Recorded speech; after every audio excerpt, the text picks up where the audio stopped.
today's World Insight with Tian Wei.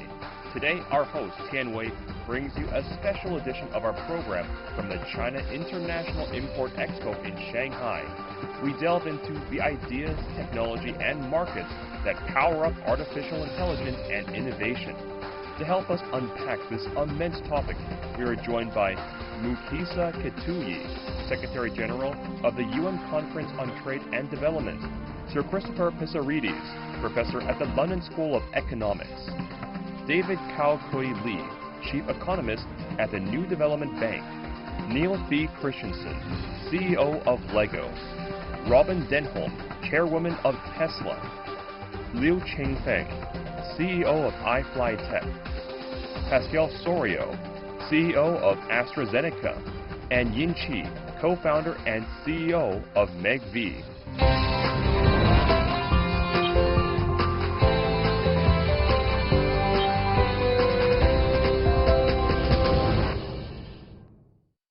How is AI having an impact on your work, and how are you impacting the development of AI in your field?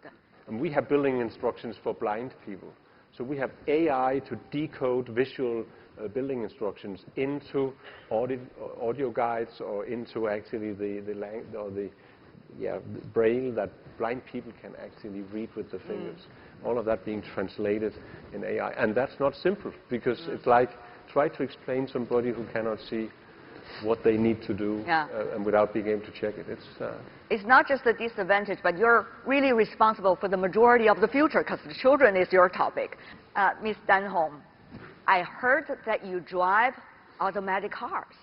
So Tesla obviously is a relatively young company, but since the beginning of Tesla in 2003, it has been a digital-first company. And the mission of Tesla is really to accelerate the world's progress towards sustainable energy.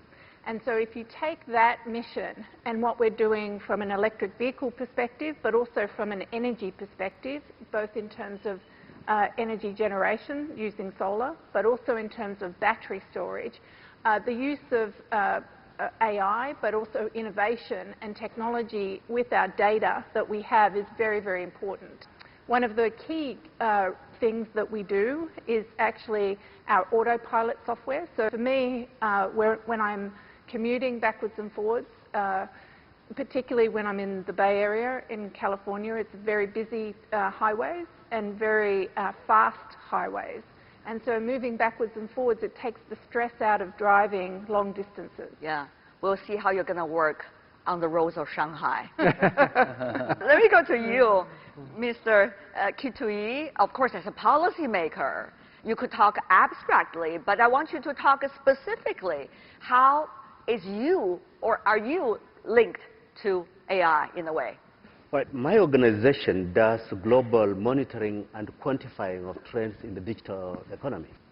70% of all applications for patents in AI are from China and the US. 75% of all registered patents in blockchain technology are from China and the US. And so we are saying, what is it they're doing right that others are not doing? How can small enterprises and developing countries catch up in that growing gap? Let me go to you, Professor David Kaokui Li. By the way, congratulations to your new job as the Chief Economist of the New Development Bank. Now, your organization are emerging economies. Why I'm here? Because of my 95-year-old mom. Not a few months ago, she was very anxious. She was reading in her WeChat, WeChat, Chinese Facebook, right? She said, "Oh, I heard good news for you, and also bad news for you." She read, "You guys can live forever because of progress in biotechnology. I will not. However, be careful. You guys might be controlled by robots designed by AI. You better study AI." That's why I'm here, okay? No, seriously, why I'm here? Because of my bank, the New Development Bank. We are in the business of infrastructure. We are in the business of building infrastructure for the future. Now, why this is important? Now, we would argue that most of the technologies of AI cannot be beneficial to us without new infrastructure For example, highway. Right? How can you do auto driving without like a new type of telecommunication framework, like 4G, 5G, right? You need very fast speed of communication. So infrastructure has to be there. New type of infrastructure has to be there in order for us to benefit from AI. And also, think of data. Data is also the new infrastructure of AI. The new oil, as they say earlier in our speaker session. Let me go to the next one. Liu Zong, so are we going to lose our jobs as a result of your interpreter machine? CIIE 可以极大的帮助我们沟通，但不可能替代掉像你这么有创意的工作。Translation machines can help us enormously, but there is no way they can replace creative jobs such as yours. I'm here today because the use of AI at the Import Expo is getting ever greater. 进博会服务大使。 At the beginning of this month, Shanghai's tourism office unveiled this year's CIIE's Service Ambassadors. There is a special ambassador among the human volunteers, and that is our translator machine. You will find our translator machines in thousands of hotels, in the cruises on the Huangpu River, and at all the popular tourism sites here in the city.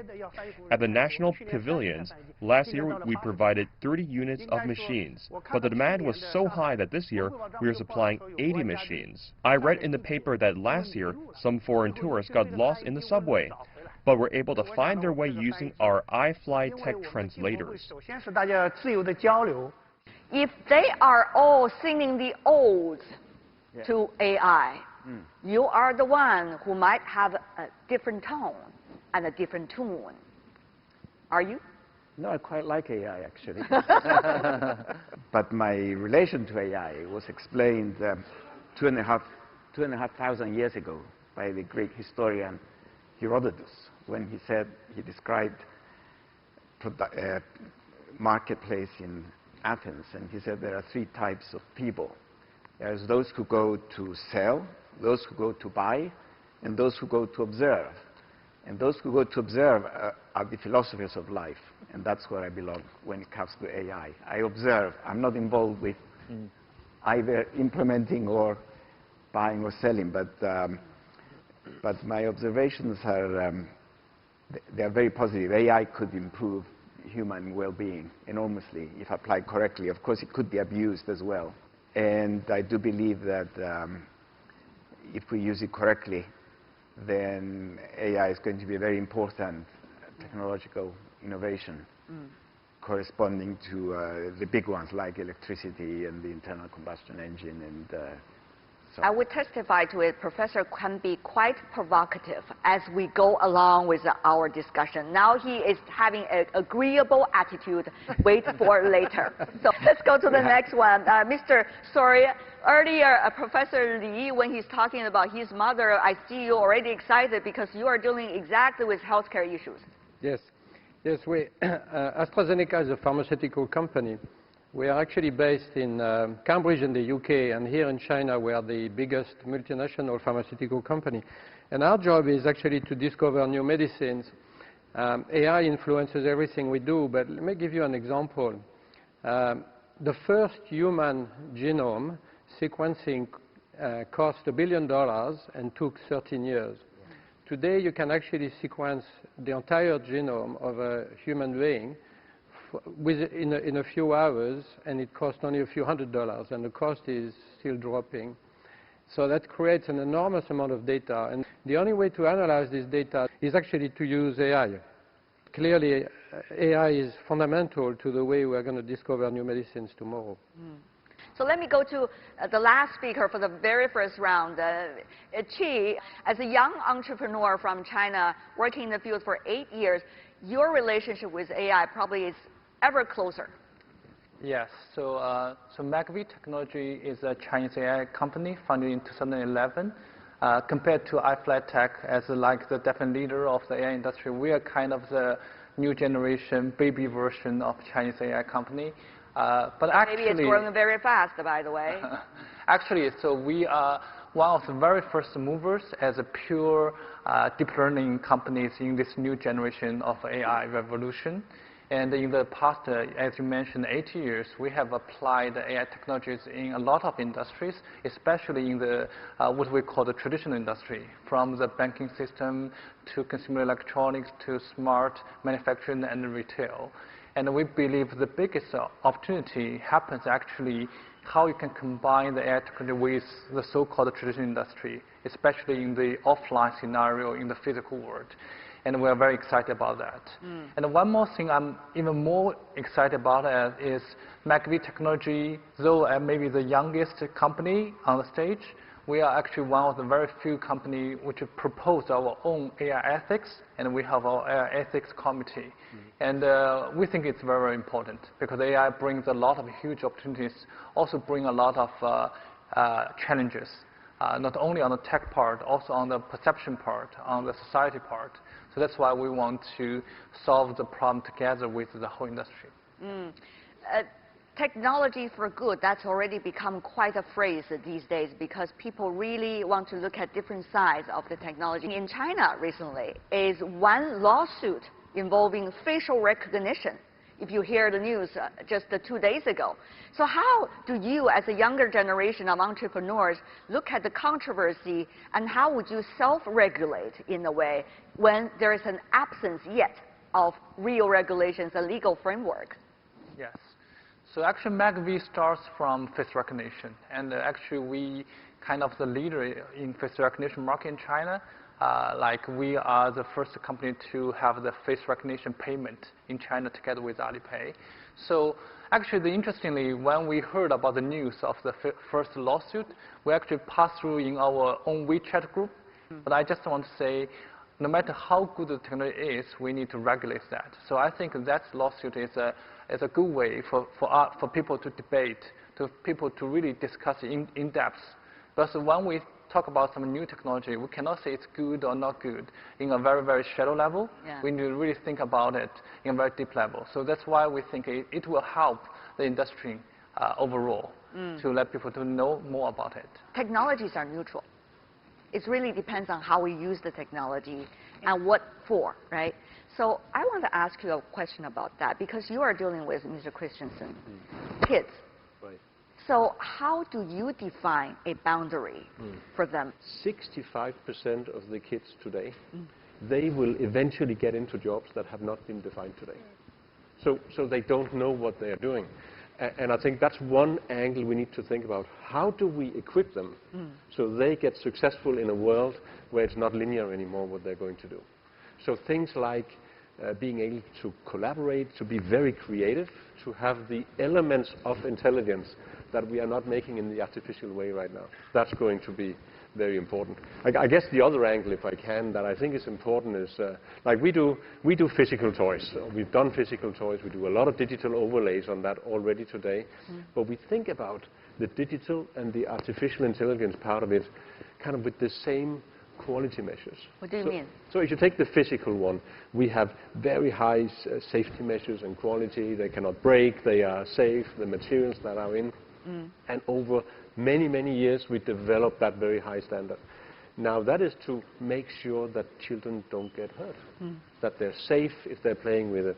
That exact same philosophy we're trying to bring to the technical side. So when we have Lego Life, which is a digital social network for kids, we actually make sure that they can actually act in a safe way when they go digital. How?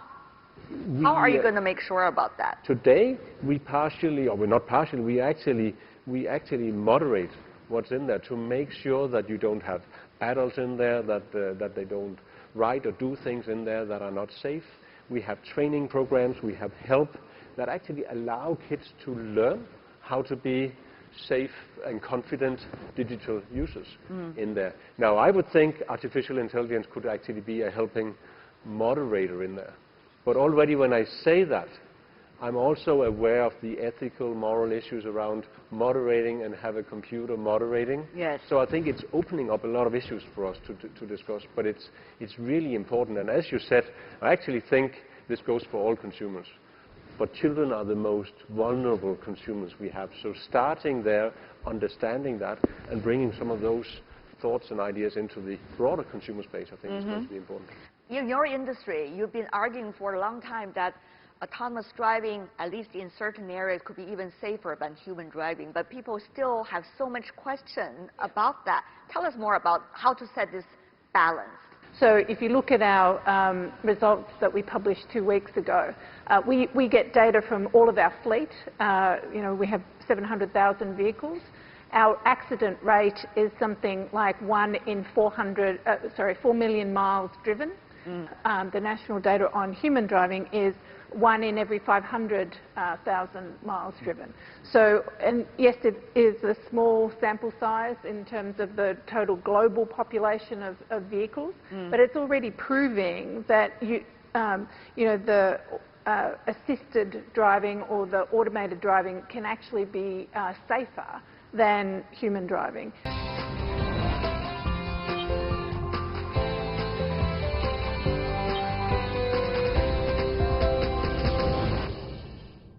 You have to be very well defining the task when we are using artificial intelligence, at least for today, right? Define task, but also continuously learning. It works. We have cameras, 8 cameras on the vehicles. It's ingesting all of that data, and it's ingesting what the driver does in that situation. So it can define, is it a plastic bag on the road or is it a metal object? So definition is important because your reaction as a driver would be very different in those capabilities. So actually it's a big data, I think you said it well before, it's big data that gives you the opportunity to apply machine learning and artificial intelligence to it. Yeah. May I say that with the AI coming, the idea of production has changed. It's not coming. It's already here. Oh, it's already here. Yes, AI yes, with that's us right. here. We are here, exactly. Thank you very much. Okay, our idea of production has changed. We used to think production relies upon a few factors of production: capital, physical capital, human capital, right? Maybe land, right? Maybe some intangible technology. Now, suddenly we discover data is an input or capital of production. Don't you agree? Data is an input, it's a factor of production. Then the issue comes, okay, where is the data? And you have some data, you have different companies. Shall we pull data together, create bigger data? Therefore, we learn faster. We learn more easily. You Americans, Chinese, Africans, we share. Let's share data, right? Are the BRICS countries doing that? Are the BRICS countries, because you're representing the new development bank, so I have to ask you, from your perspective, are the BRICS countries doing that, or are they on their way to do it? I'm an economist. I cannot speak for my institution in Thailand. It's purely personal view, okay? I believe that we should study the issue right now. No answers, but we need to study the infrastructure allowing us to share data. Therefore, the world can learn faster and more in a more appropriate way. Okay. So this is a new type of infrastructure we have to study. I know a lot of representatives coming from the emerging economy sitting here today. This is a special stage, I guess, is bringing all the players together. So maybe later you can discuss with them about what is the new approach, Professor. But Mr. Kituyi, sorry, go ahead. First of all, there was a reorientation of industrialization in the 1990s. Today we're in a phase where we are deconstructing the workflows. What streams of work can be automated? What should be built on not competing with, but complementing artificial intelligence with what humans can do, whether it's judgmental or not. But on the outside, apart from the ethics issue, there's also the purpose. That industrial strategy, sustainable strategy, is not just shareholder value, but what is your purpose society? Cleaning up production processes, creating greater social inclusion, and globally it becomes a question of who are being left out. I sometimes think that I would love us to get to a day in the future when broadband inclusion becomes a human right. Right of mobile, of broadband access. It has to be grown as a social value because it's a defining moment on who is in and who is out, how it impacts on you. Yeah. That's a very important point. Obviously, there are so many issues revolving about AI, whether it's about ethic issues, about legal framework, or it's about the dividend or divide also at the same time. We're going to tackle some of these. Let's go on with the debate. Mr. Liu. 讲到这个立法框架，我特别想说的就是2个月前。 Talking about legislative framework, 2 months ago, the first AI law school was established in Shanghai. It was established at the Shanghai University of Political Science and Law. Why would someone establish a law school? Because the past legislation was a serious and long process. The previous laws were formulated after a social phenomenon became relatively stable. But it is different today because AI changes society so quickly. If the laws are still enacted in the traditional way, there will be a lot of problems. Therefore, the first task of the Shanghai Artificial Intelligence Law School is to consider how to enact the laws of the artificial intelligence more efficiently. The first step in the era of artificial intelligence is to establish standards for industry use and the legal system for the standards. I think this is a very big problem we are facing today. We admit that artificial intelligence is better than people, but when it's applied, it will incorporate many human emotional factors and the corresponding acceptance of everyone. 但是法律上它不可能单独看病。 Mr. Pissarides, because you've been working on research related to economy and labor, it seems that what the other people on the stage trying to suggest to you, no, we're not taking away all the market. No, AI is not here to dominate. We want to complement. Do you see that is the real trend, or they're just being diplomatic here on the stage? My point is that currently there is human-machine interaction based on data and on the rules of the game, like in medicine. But the risks that people are scared of now is that, say, 50 years from now, the machine will be so much more advanced than us that interaction and the things that it does may not be possible, in which case we'll have to find other jobs to do. I do believe we have the ability to create other jobs to do, but they're going to be jobs that, in what you call soft skills, human interaction, more, care, medical care, the entertainment industry, creative industries. So things that probably we would not even name right now, the jobs or the kind of jobs for the future. When we talk about the future, 50 years, particularly when you kick the can down the road, I have to come back to Mr. Christiansen. Because I remember once you were debating about the future with others, and you say the current generation, so-called children, when they grow up, it's going to be blurred what is virtual and what is real physical. To them, it's the same thing because they grow up in the world in a mixture of this. So what about the theory that Professor just mentioned? What do you think is the real challenge here? I actually think, like the professor said I think creativity is probably at the heart of, at least it would be my projection, that's one of the latest things that that artificial intelligence will master, if ever. So I would say there's some consequences on some skills that we would need to do a lot more of. I think that's one. I think your question is also around this, and we can see that already today with kids. They jump absolutely seamlessly between doing something physical and something digital. Right. Whereas we're pretty aware of whether we are in front of a screen or we're not in front of a screen, and think about that. And that has a consequence that it gets blurred, as you said. And the risk, of course, is that as you take some of the artificial intelligence to more extreme cases, it's not only about profiling and finding the right decision or conclusion. It could even start moving into manipulating for the right behavior and stuff like that. And that's when I... but you adults always worry. The kids are really enjoying it. Yeah, but I want them to be aware. Just like we talked about the safety in the physical. I want to make sure that at least we can protect kids and educate them in a way that they can be good citizens in this kind of environment. And I'm not sure I would just leave them to it. Yin Qi? When we talk about artificial intelligence, a lot of people are concerned about what we call a strong AI, like the AI have the cognition and the creativity.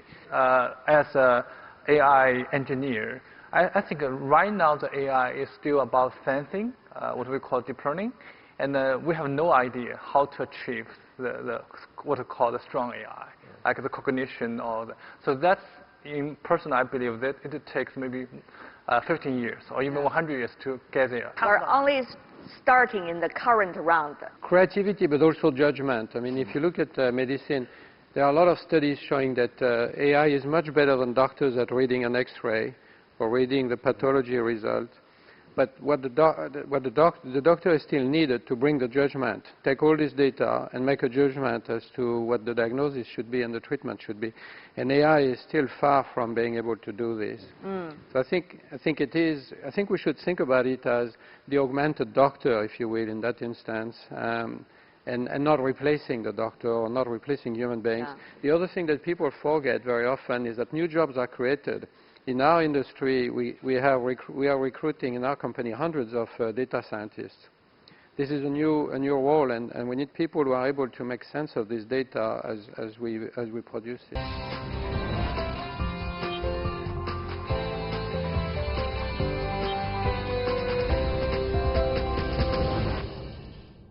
There is a lack of cooperation, at least cooperation results, in terms of establishing rules, regulations worldwide, providing platforms for discussions, at least, about this. And we also see factors, geopolitics, competition, even rivalry. How do you see it from your perspective about these common possibilities and common resolve? Today, Alibaba and Amazon, using AI, can think of what you want to buy and when you want to buy it. So they target you with an advertisement of a particular product, but they're not always correct. There's a limited percentage of actually you buying what they thought you wanted to buy.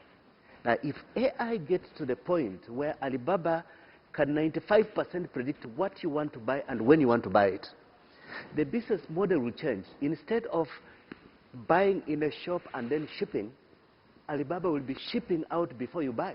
That's right. Because the only logistical question is the 5% that you will not accept to be shipped back.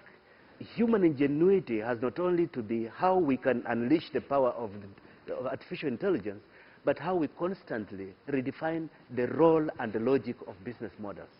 The challenges we have today are the following. The first one, how will we include the remaining 50% of humanity?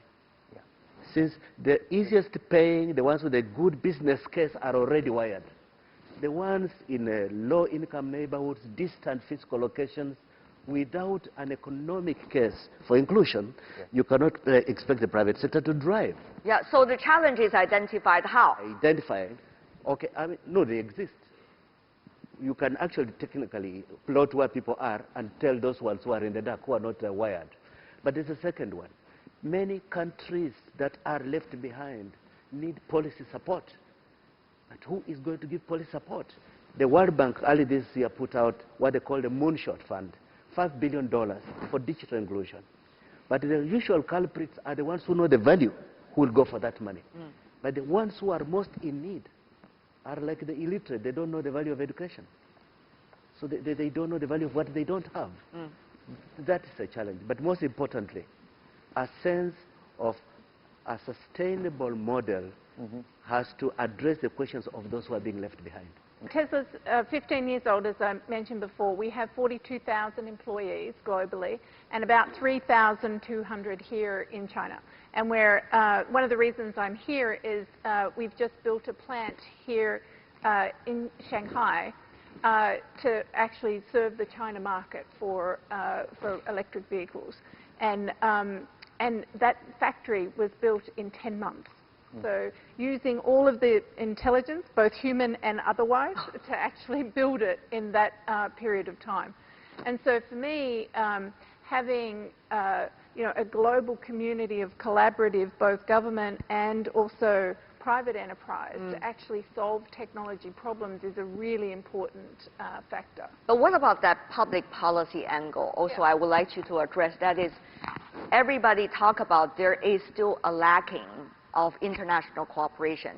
So how do you as an industry, insiders see that, the future? Yeah, I always say the best ideas can come from anywhere, whether it's a particular country or another, or research, or a government area, or private enterprise.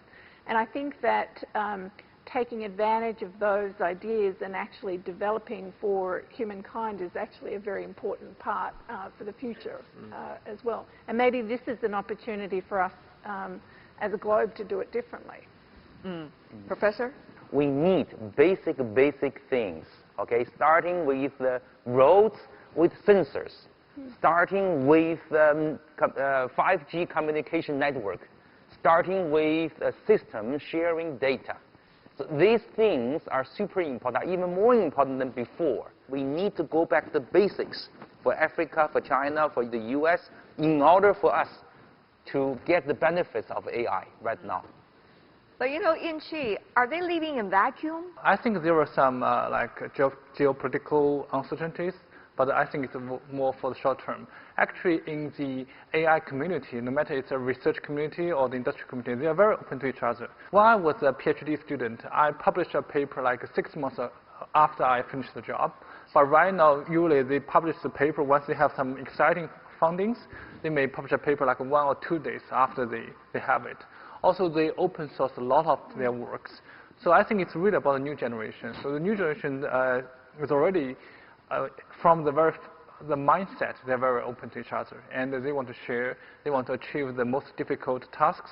So, so the AI things definitely can help to solve a lot of society problems or economic problems. And that's the hope, I think. So that's why I think though there are some challenges recently, but I believe we should make choices for hope, not fear. Mr. Soriot, I want to go to you. The challenge is really to find this middle point of protecting people and their data, but at the same time not blocking research and progress. I mean, give you an example. For instance, we collaborate with iFlytek in helping patients manage their asthma. People don't know it, but severe asthma kills people. Actually, the 3 biggest killers in the world, if I may call them that way, are cardiovascular disease, cancer, and respiratory disease. So if you have severe asthma and you develop an exacerbation of asthma, you can actually die on the way to the hospital. Yeah. Now, we have an artificial intelligence application that we're working on that is regularly checking on patients with severe asthma. Yeah. And the goal is to alert them if they develop symptoms that actually signal that they may actually be on the way to experiencing a severe asthma attack. And then the way you do this is over time you accumulate a lot of data from many, many patients, and you develop patterns that patients may experience. Now, you could save people's lives doing that, right? I mean, you alert them, you're going to have an exacerbation, an asthma attack, go see your doctor or change your medicine or whatever. Now, if you have privacy laws that block all of this, then that progress will not happen. So it's really a question of balancing privacy laws, but also the ability to progress science. By design, almost, regulators are going to be behind, because in the sense that the technology needs to be developed and then regulated. So I don't think we can expect regulation to be in front. It's also clear that I think it would be good to think about regulation from the consumer point of view here, or from every one of us point of view. And of course, safety would be a starting point. That's also, I think, while data privacy, of course, is something that's very, very high up right now. And the issue is, of course, how can we regulate without destroy the progress. And the creativity. And the creativity. And I think that's, so somehow, one could probably think about more creative ways of doing that, and I can't help thinking about, could there be areas where we could get to try out autonomous driving, actually to see it work, because how do you know whether it will work if we haven't tried it out? But if regulation is prohibiting trying it out, it becomes kind of a catch-22. And so in that sense, I think it should be consumer-driven. It should take kind of the most vulnerable consumers into account when doing it. And then I actually think that companies, and I actually liked how you put it, that you yourself think about the safety. We actually work with UNICEF on digital to have a digital safe procedure for kids online. And maybe we need to take more responsibility as companies also. And maybe consumers will eventually vote with their feet that the companies that are responsible will be the ones that get to drive. I think the consumers are definitely going to vote with their feet. In surveys, if you ask people how concerned are they about the use of their data, usually they go to extremes. They say we don't want our data to be known, and then they take action themselves on the internet. That actually gives away much more data than they say they're prepared to give. So there's this inconsistency in what people believe in the actions they take. At the age of artificial intelligence, on the one hand, people have the right to be informed, and on the other hand, people's interests have to be protected by the development of technology. Many people are now even worried about their conversations being tapped through the speaker. So, my view is the advancement of technology could in some extent diminish the risks of leaking information. A little bit about regulation. Many years ago, I was the Minister of Government in Kenya when we legalized the first mobile payment system in the world, M-Pesa. What was unique about us? That our cabinet meeting allowed to register a phenomenon we did not totally understand. Many regulators only legislate or regulate or authorize something they totally understand and they can control. And so, to me, the innovative thing is facilitative regulators. That you enable, but also having caution, more than controlling until you are sure it is not going to disrupt things before you allow it to happen. Beautiful point there. Wonderful point. When we talk about AI, there are so many things that we can really discuss about because it's such a grand idea and grand topic. But there's one thing that is so much related to our forum today, that is how it is really transforming our economy, particularly trade. Well, first of all, I still think that AI is very special in the following regard. That is, AI actually spurs a new wave of investment. Not all technology improvements do that, okay? For example, AI requires faster network communication. AI needs more sensors on the highway, right? AI needs new kind of cars. AI needs new kind of equipment. So all these things are actually implying more investment. So the first thing I want to emphasize is that countries should come together to set up new standards to promote investments across border to improve infrastructure. Again, I come back to the infrastructure. That's my keyword today. So AI actually is very much a growth promoting mechanism, rather than, unlike some other technologies, which may kill growth in the short run. Okay. Yin Qi? As like a smart manufacturing, I believe AI actually really enables the companies or the brand to manufacturing more categories of goods, which is more customer-driven and more custom preferred.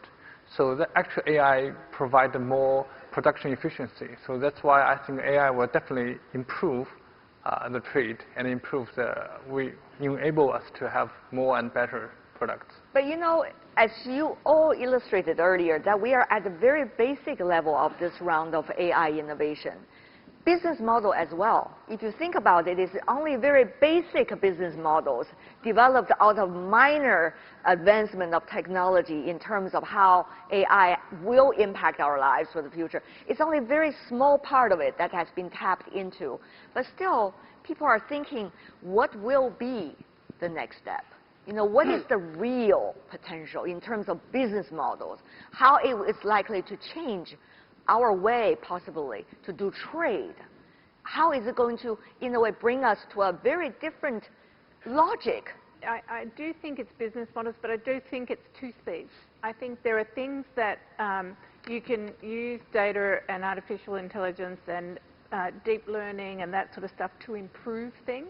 Yes. And then there are the moonshot things, the revolutionary things that will happen as well. It's not either or, it's both.